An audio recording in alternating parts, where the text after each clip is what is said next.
welcome to episode 35 of the Crewe Alexandra Youth Squad Legends series. Someone said in the last episode that every single person on this team has the worst of childhoods, and I'm sorry to say it's going to continue because Mateo Herrera. Ready for this? When Herrera was a child, he had long, elegant hair which covered his entire body. The rest of his family were bald, so they abused and harassed and shaved it all. Except for Sergi Herrera. I don't know who this is. Sergi was always there for him. Sergi was there for him always. Okay. With his hair, he looked like a black cat. Without it, he looked 60. He was known by his friends as the Black Cat. When he moved to Crewe, he found a black cat in a box left outside his door. It had a note saying that, whatever that is. Shortly after, his brother Sergi died. Kidney failure. His brother had always been there for him.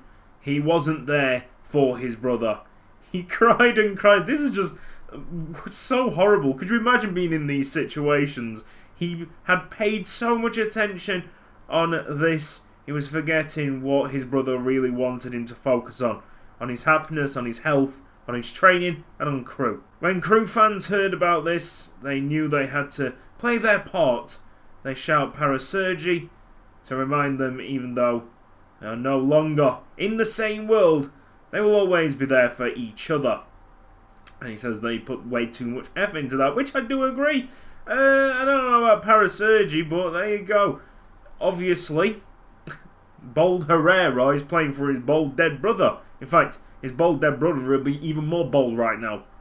Ooh. Sochia comes from an entire family of doctors, as his parents, grandparents, and his two older brothers are all doctors in Japan. However, Sochia, from an early age, showed the agility and flair of a footballer, and growing up, he idolised Alexander Rosenberg. He dreamed of becoming a professional player and living up to the heights of Rosenberg. That ain't gonna happen, sorry mate. But his parents disregarded this and made sure he focused on his studies. But with Crewe, he managed to make everyone happy. Due to their low funds, Crewe were in need of a physio to prevent the mass number of injuries they were getting. Sochia applied to be both a physio and a player, so he was kind of like Tredina in that aspect. And he was accepted. He now not only makes his parents proud, but gets to work under the management of his hero as both player and physiotherapist. We're actually closer to them automatic promotion spots than what we first thought, because we have a game in hand. The first game of this episode, we have Crewe against Luton Town. The kits are quite similar. I do apologise if you do feel a bit of clashing happening, but I refuse to play my away shirt at home. Wayne Hunt always making himself available. And it's just cruising into the box right now. Yep, Wayne Hunt. Oh, lads. That was way too easy. And we've got a Wayne Hunt story coming up later in the episode. I read somewhere, maybe in my own comment section or someone else talking about a different game, but it's very relevant to FIFA.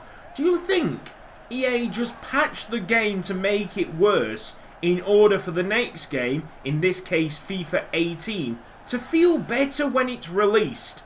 Now that's a massive conspiracy theory that I would not have agreed with at all a few years ago, but I'm kind of believing it right now. We're just talking about the games that come out every single year. You know, the annually games that have a big fan base that buy basically every game that they sell. And because it is such a reliable fan base, maybe they're just doing it underhanded. We've got a player on the sidelines. I think that is the other forward, as Logan McCall misses that one completely. And Farias is out injured now. Wow. With both Farias and Herrera out, I mean, we are lacking goal-scoring ability now. Bonaventura, Logan McCall's quite a decent finisher, but Bonaventura is the main threat up front now. So, we're pretty desperate to get automatic promotion because I'm going to guess that Farias is going to be out for quite some time as well, maybe miss the whole playoff scenario. Well, Sporring DK has played around with the patch and he said that he got loads of injuries. I Tell you what, 2 episodes, 2 injuries for me. It's looking like that is the case. Yotun into Wayne Hunt. Very nice play. Bonaventura back heel. Back to Bonaventura. Fantastic work to get into a position where we could shoot and try and take that second goal, 2-goal gap. Goal? Yes! Wayne Hunt's here again! Wayne Hunt! This time's got it all wrong. But McCall, yes. And again, oh, it's beautiful! What a shame we couldn't put the finishing touches on that move. McCall, yes, Bonaventura! Oh, good save. Keepers. Muller has it. And it looks like Luton Town have only got 2 defenders back. We're going to challenge them now. McCall with Bonaventura. Oh, it's a penalty. There's no question. Give it to the best penalty taker. That is Bonaventura. To continue this wonderful goal-scoring form that he's on. I think I'm going to go to the right. Oh, my goodness. I am decent at penalties. But then when I take a penalty on pro clubs, I'm absolutely shocking. Don't know what's going on there. McCall. Pass through. Bonaventura's in to get a second for him. He is a goal-scoring machine. Crewe are 3-0 up. There we go. Full time. Nice and simple. At the end of the day, it's finished 3-0 to Crewe. We're all on 44 games played now, with only 1 point separating us and Leyton Orient. And I really do think, with the kind of simulation that we see in this game, Leyton Orient will drop points. So we just need to win the last 2 games of the season. I didn't even notice. Look who we've got at the end of the season. That could be it. That could be the decider for the whole campaign. I am very happy with that. We've got a chance here. Farias has only suffered a bruised shoulder, so he'll be back very soon. Whether or not he'll be available for the Leyton Orient game is a different matter. By the way, don't complain when there's so many heartbreaking backstories, because I'm not writing this stuff. You guys are. So it's your own fault. Mauricio Farias was born in the slums of Buenos Aires. By the age of 8, he was drug running in the back alleys of the city. At the age of 12, he had accumulated 11 arrests. The cartels he worked for sent men to kneecap him when they realised the police knew him as a runner. However, during their frantic pursuit, Farias snuck onto a boat to Spain. Upon arrival, he did the only thing he knew how. He played football. He kept going further and further up the ranks until from nowhere, Las Palmas brought him in as a youth player. He began to despise the club more and more until eventually he personally reached out to Rosenberg. He saw his request, then saw him play, and sensing a new star brought him in on loan to help him blossom into a brilliant player he will inevitably become. El Shenawi was a good kid who went to private school in Egypt. He was messing around after school with his mates when he inflicted a huge tackle on one of his friends, breaking his leg. While this was not in the spirit of the game, the school PE teacher decided to give him a shot at centre-back in the under-14s, and he had the natural ability. He soon found himself having to quit his preferred sport of rugby for school's football team. El Shenawi decided at the age of 16 to go on trials at that club that I can't pronounce in Saudi Arabia, but the coach said he had no skill. El Shenawi came to the conclusion that his football ability wasn't good as before thought, evidently since he was never formally trained. While on holiday in England, don't know why you'd want to come to England for holidays, but there you go, he was at the beach. Someone hit a volleyball at him and he instinctively chipped it up and volleyed it as hard as possible, instantly tearing through the volleyball net. It just so happens that on that fateful day, Alexander Rosenberg was enjoying a day at the beach with Jamie Moore-Taylor, probably sipping on some cold water with a tiny hint of lemon. And Matip, who knows the way with his camel. They instantly noticed his raw reaction speed, and Rosenberg knew he had something special before him. At this point, Rosenberg's walking out the house and finding talent everywhere, but there you go, he had to have him. El Shenawi promptly moved to the UK and made himself quite at home at Crewe, Alexandra.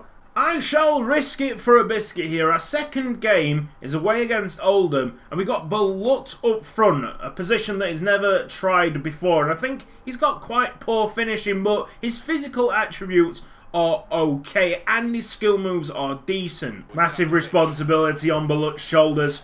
I know he can score goals, and can play a pass like that. Finn Yoa has scored a goal finally for Crewe Alexandra. What a time to get it. It's took a deflection. I thought it was going to go wide. It hasn't. It's gone into the top corner. Just the look we needed. Yes. And back. Finioa. Chip it. Nils below. What a goal, lad. Yes. What a fine finish. That was something else. There's no deflection on that. That was just pure fire. That's genius. Oh, yes, mate.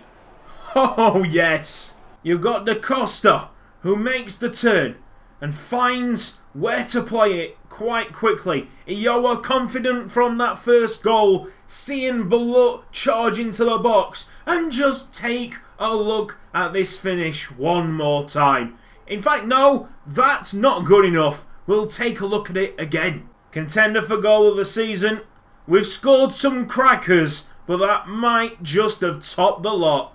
Nils Balut can... Oh, look at this. The footwork by Nils Balut. It's 3 in 17 minutes. This is Crewe Alexandra putting the foot down. We're ready for League One. As Aguino finds Da Costa. Back to Aguino. Oh my... Eyoa, what is that? Somehow our keeper has made 5 saves. The Oldham Athletic keeper conceded 3, made no saves at all. There's Muller punching it away once more. When that's... Oh, Matthews, what have you done there? It's let Oldham Athletic in, and thankfully we've got the best goalkeeper in the league to stop that from being 3-1. Oh, and then there is a goal to make it 3-1 just before half-time. Malachias Jr. Oh, here's Iowa. And now Sochia. Oh, Balut trying the bicycle kick. Oh, no. Oh, it's in. It's a second goal for Oldham. After a tremendous long shot hits the crossbar, Flynn nods in the rebound. From the absolute abyss, somehow Oldham Athletic have started scoring goals, and they're on the attack again with Beasley. This should be easy to collect for Mulo. We need to calm down. Nils Balut out wide. Here is Sochia. Some skills, lad. Well played. Sochia. Oh, Nils Balut. Oh. Brilliant work by Sochia on the wing. Made the changes that I need to make. Massive job for Malachias Jr. Was playing holding midfield, now playing left back. Oh, Nascimento Da Costa. Right, okay. Chance to actually slow down the play and have a little bit of control. Oldham have got plenty of players forward now. The worst thing to do is to lose the possession in the midfield areas like we're doing. Look at this. Very poor. This kid's onside. Don't mess it up. Should be offside. Muller makes the save. Come on, lads. 3 minutes to go. Blow the whistle, ref.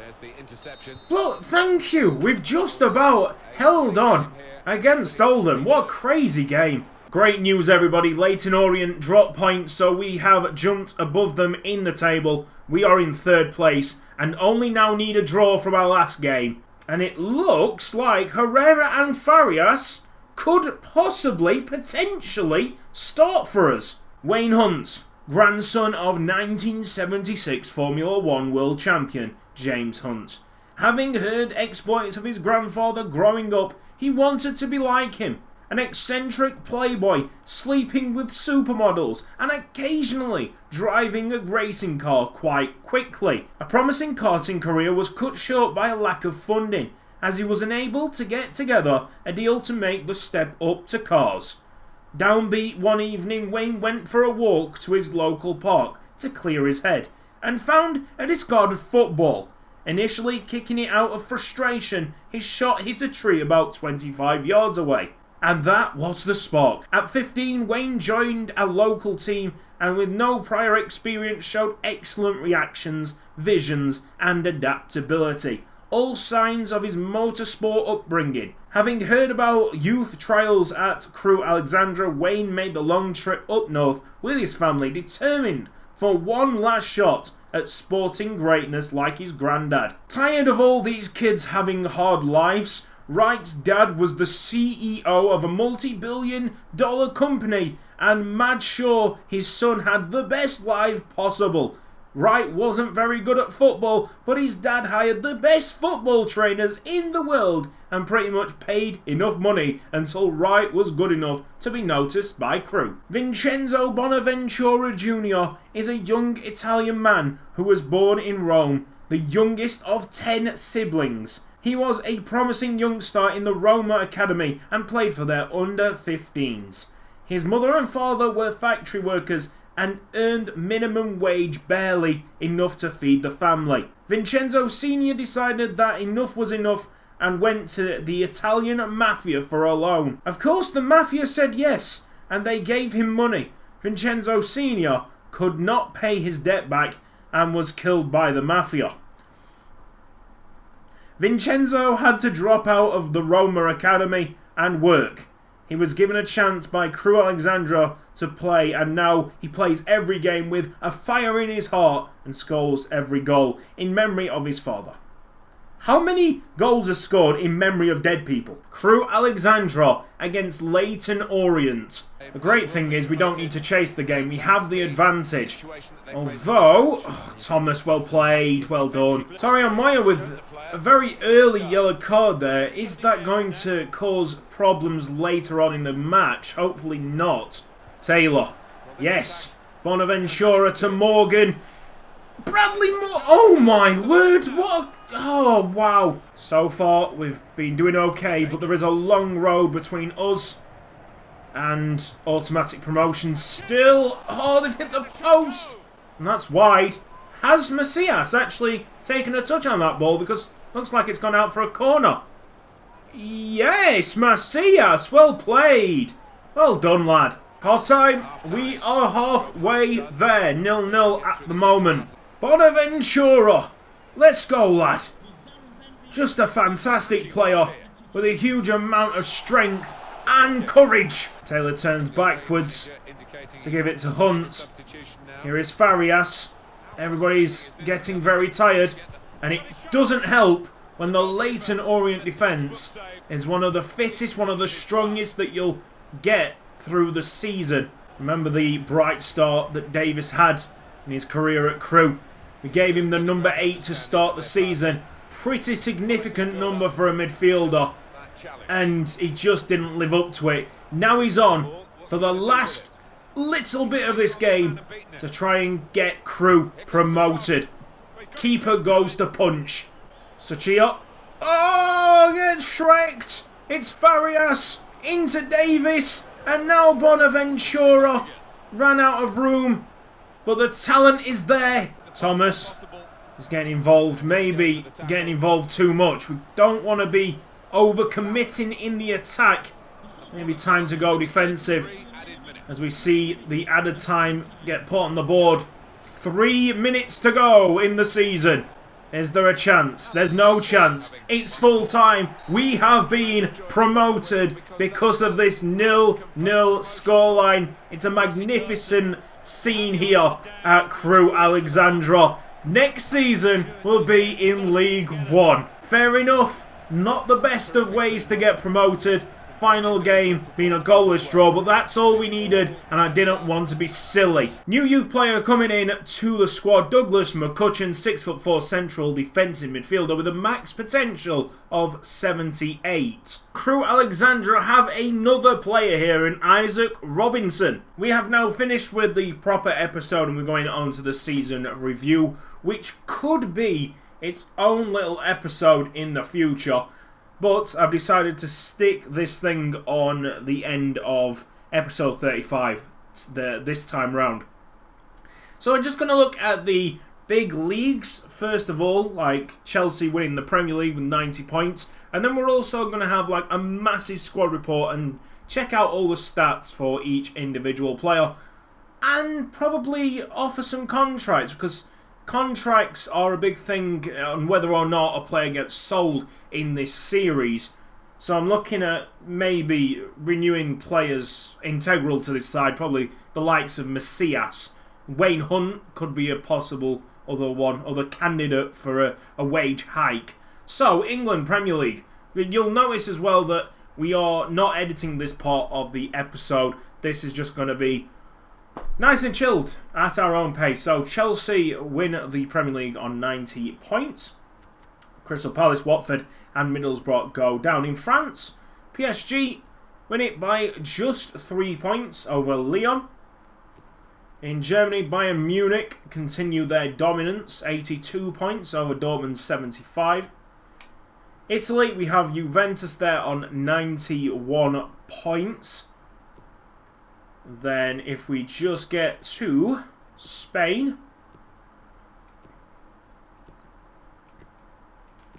Porto there winning it in Portugal. And in Spain, Barcelona with 94 points. They ran away with this. Really did. Real Madrid had no chance. Sevilla in third. Okay, they're the leagues that matter. We go to the squad. And we'll give ourselves a massive squad report here. Let me take a drink whilst this is loading up. So, Pascal Muller's now turned into a 70 overall thanks to player training at the end of the season. I think he went from a 68 to 70 since the last game. But his average rating is now at 7.0. He's played 46 games in League 2 and kept 17 clean sheets. His wage is already quite good, so I don't know if we're going to offer him anything bigger than what he actually has. Owen Thomas, he's gone up by 12 this year, up to a 61. He's got 13 clean sheets in 32 appearances, average rating of 7.4, with 1 assist. 1 assist in the league and 1 assist in the EFL Cup. Luke Wright is 63 overall, gone up by 5. They're the stats of the players, by the way, if you want to see them. Long shots on Pascal Muller going up by 38 is an interesting one. So yeah, Luke Wright, he's played 21 times in League 2 with 6 clean sheets. Then Danavis Macias, what a guy this guy, he's just incredible. This kid is a decent centre-back, let me tell you that immediately. His stats are good, 35 appearances in League 2 with 10 clean sheets and an assist to his name. An average rating of 7.5. Average ratings are also a massive thing in the sale of a player. The better the player is and the higher average rating the player's got, then the less likely he is to get sold.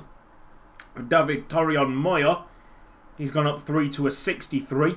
His clean sheets are 11, so every third game he gets a clean sheet, not bad. Average rating of 7.5. Heading accuracy has gone up by 11. Vasil Malachias Jr., just a quiet season from him, but obviously he did have that injury that kind of stopped his season from really turning into anything good. He still managed to get 22 appearances with 1 goal, 1 assist and 4 clean sheets. Wayne Hunt, gone up by 6 this year. Been training him up on his tackling ability. He is a centre mid after all, and he should know how to defend. And there he is. He's like donning the motorsport hairstyle in the picture, but in the games he actually has one of them terrible fashion shaved sides, stupid haircuts. Kind of like Peter Berry, but brown hair, I think. Appearances 25 with 3 goals, 4 assists and 10 clean sheets. Not bad by Mr. Wayne Hunt, who I think has been one of the better players this season. Nils Bullock, what impact this guy had. If only he had that fabulous hair in game. Appearances 27 with 5 goals and 5 assists, 7 clean sheets, and an average rating of 7.1. Good, that is really good, Nils Bullock. And I was really surprised to see what kind of impact he made in an awkward position. There we go. On to Mateo Herrera, who's growing in physicals. This is just wonderful to see, isn't it? 64 overall now. We've trained his finishing up by 14. He scored only the 4 in 14 appearances, 5 assists and 4 clean sheets. Just arrived from Racing Club for £650,000. His average rating is 7.3. Mauricio Farias, 66 overall, gone up by 1. His ball control is just magnificent, isn't it? He has 15 appearances to his name with 6 goals, 4 assists and 3 clean sheets. Average rating of 7.8. Not bad at all. But he's on loan, so that doesn't make any difference. Evelyn Nascimento da Costa, he's gone up a little bit, up to a 61 overall. It's definitely going to be tough in League One with these players, but definitely not impossible to do anything out of the ordinary. I'm expecting mid-table at worst next season, especially with the new patch. So, 30 appearances with 2 goals, 2 assists and 7 clean sheets.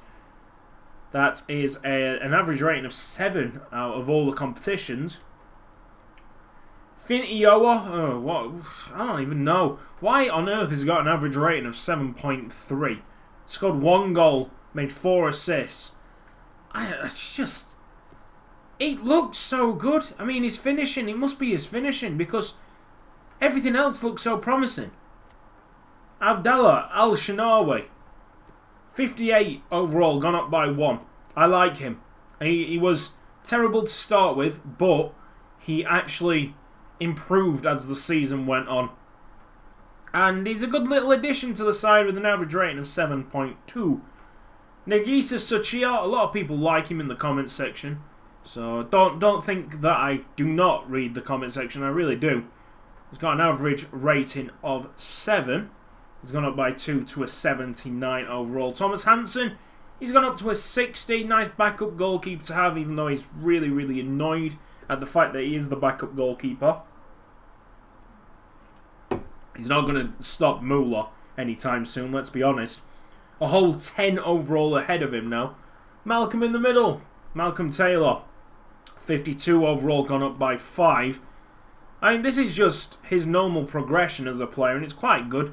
Average rating's low at 6.7. I don't know if we're keeping him or not. It's good that we have Malcolm in the middle, which is that's just funny, but I mean, he's not great as a player. James Duffy, he was terrible. He really was terrible. I mean, like, look at that. 7 appearances with no clean sheets, and he's a centre-back. That really does see it. Like, every time he played, he had to concede a goal. Wow. Although, like, he has made an assist of something. I don't know. I don't know how he made the assist, but there you go. Average rating of 7.2. Perry Ng, shush baby please. Played in the European International Cup. I did simulate the matches, so they're not actually available for us to see, like, at all. Because when I'm managing the team, he's not going to play. Apart from maybe one occasion. Peter Duffy hasn't played, so there you go, Peter Duffy right there. You want to see Perry Ng's development into a player that we're hardly going to use ever. Never. We never. Shush, baby, please. Callum Murphy, 49 overall. He's played 1 time. I mean, we've got a bunch of central midfielders that we'll never use. Simple as that. We just need to get them off the wage budget, really. Elliot Thomas, he's gone up by 3 to an overall of 46. He's not going to be like his brother. He doesn't have the pace. Brandon Carter, 49, gone up by 2. He's only played 1 time in League 2, averaging a rating of 7.4. Yes. And the only reason why he played few games in that position is because we have Liam Rose, who played like a blinder. Alexandre Morales, 52, gone up by 3. He's had 15 games this season. 6.9 rating, not bad. Douglas McCutcheon, he's just come through. I mean, there's his stats if you want to know. Bradley Morgan, he's gone up by 3 to a 54. His physicals are not bad, so maybe we keep him as a backup. And that's all that he is right now, to be honest. 7.1 rating. Hugh Baycott, 55, gone up by 5. The third choice goalkeeper. Played a couple of times this season. Isaac Robinson, another new signing that just looks terrible, really. 42 overall. I thought he was going to do a bit, be a bit better than that. Billy Hughes, 50 overall, gone up by 1. Nah. Just meh. Marvin Aguino signed from Wickham for 425. He has made 0 assists, which is strange. I mean, I thought he made more assists than that. Anyway, he scored 1 goal, 3 clean sheets in his 7 appearances. Yeah, he's alright. I mean, yeah. That's a lot to, cough up for a player of that quality, but we need the kind of quality. And, I mean, it's worth it now that we got promoted. Tom Matthews, a little bit of training at the end of the season because of how well he's been doing in-game. He's now gone up to a 60 overall. 5 clean sheets. This is the big one. 5 clean sheets in 7 appearances. Yeah. That's how good Tom Matthews is.